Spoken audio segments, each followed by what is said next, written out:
രൂക്ഷമായ കുടിവെള്ളക്ഷാമത്തിൽ വലഞ്ഞ് കോഴിക്കോട് മാളിത്തറം പ്രദേശത്തെ 40ഓളം കുടുംബങ്ങൾ 7 മാസമായി ജല അതോറിറ്റി മേഖലയിൽ കുടിവെള്ളം വിതരണം ചെയ്യുന്നില്ല. റോഡ് പുനർനിർമ്മാണത്തിനായി കുടിവെള്ള വിതരണത്തിന്റെ പൈപ്പുകൾ മാറ്റിയതാണ് ജലവിതരണം തടസ്സപ്പെടാൻ കാരണം.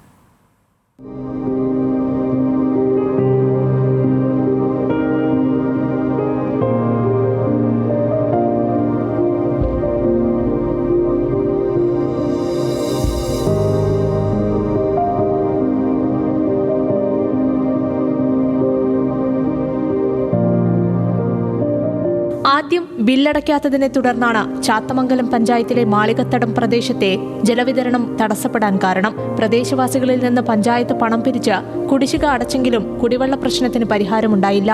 ഇവിടെ ആദ്യം പൈസ വാങ്ങാൻ വരുമായിരുന്നു വെള്ളത്തിൻ്റെ.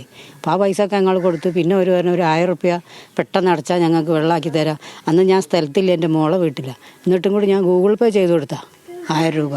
വെള്ളം വേഗം കിട്ടട്ടെ എന്ന് കരുതി. ഇവിടെ വന്നിട്ട് ഇതുവരെ വെള്ളമില്ല. ഭയങ്കര വെള്ളത്തിന് ബുദ്ധിമുട്ടാണ്. ഇവിടെ സുഖമില്ലാതെയൊക്കെ നിൽക്കുന്നവരാണ് തോന്നുന്നത്. വെള്ളത്തിനൊന്നും പോകാൻ കഴിയില്ല. കിണറും വെള്ളം വറ്റി തുടങ്ങി.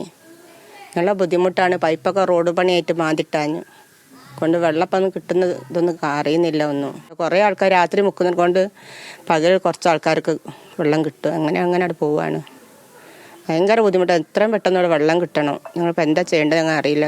പഞ്ചായത്തിലെ മാർച്ച് നടത്തണം. എന്തോ ഒന്നൊന്നും പഞ്ചായത്ത് തന്നെ ഒന്ന് വന്ന് നോക്കണം. അതും കൂടി ചെയ്യുന്നില്ല. എനിക്കൊന്ന് തുള്ളി വെള്ളം കൊണ്ടുവരാൻ പറ്റുന്നില്ല. മാസങ്ങളായി ജലവിതരണം ഇല്ലാതായതോടെ വർഷങ്ങൾക്ക് മുൻപ് ബ്ലോക്ക് പഞ്ചായത്ത് നിർമ്മിച്ച കിണറിനെയാണ് ഇവരിപ്പോൾ കുടിവെള്ളത്തിനായി ആശ്രയിക്കുന്നത്. രാവെന്നോ പകലെന്നോ ഇല്ലാതെ കാത്തിരുന്നാണ് കിണറ്റിൽ നിന്നുള്ള വെള്ളം ശേഖരിക്കുന്നത്. കഴിഞ്ഞ സെപ്റ്റംബർ 17-ാം തീയതിയാണ് ലാസ്റ്റ് വെള്ളം പമ്പിങ് നടന്നിട്ടുണ്ട്. അതിനുശേഷം കുടിശ്ശിക വന്ന കാരണത്താൽ പമ്പിങ് നിർത്തി. അതിന് പഞ്ചായത്തിൻ്റെ ഭാഗത്തു നിന്നോ അല്ലെങ്കിൽ ഇവിടെ മറ്റുള്ള ഭാരവാഹികളുടെ ഭാഗത്തു നിന്ന് കമ്മിറ്റി ഭാഗത്തു നിന്നൊന്നും അതിന് വേണ്ട നടപടികളൊന്നും ഉണ്ടായില്ല. അതാണ് ഈ പദ്ധതി നിൽക്കുന്നിടത്തു നിന്ന് തടസ്സപ്പെടാൻ കാരണം. 1000 വീട്ടുകാരെ കണക്ഷൻ 1000 വീട്ടുകാരെന്ന് പറഞ്ഞാൽ ചുരുങ്ങിയത് 4-5000 ആൾക്കാരുണ്ടാകും. അവിടെ രോഗികളുണ്ടാകും, ചെറിയ കുട്ടികളുണ്ടാകും, സ്കൂളിൽ പോകുന്ന കുട്ടികൾ. ഇവർക്കൊക്കെ ദുരിതം കൊണ്ട് വെള്ളമില്ലാതെ കഷ്ടപ്പെടുകയാണ്. വേനൽ കടുക്കുന്നതിന് മുൻപ് റോഡ് നിർമ്മാണം നടക്കുന്ന പ്രദേശത്തെ പൈപ്പുകൾ സ്ഥാപിച്ച് കുടിവെള്ള വിതരണം പുനഃസ്ഥാപിക്കണമെന്നാണ് നാട്ടുകാരുടെ ആവശ്യം. അടിയന്തരമായി പ്രശ്നം പരിഹരിച്ചില്ലെങ്കിൽ പ്രതിഷേധവുമായി മുന്നോട്ടു പോകാനാണ് നാട്ടുകാരുടെ തീരുമാനം. ന്യൂസ് മലയാളം, കോഴിക്കോട്.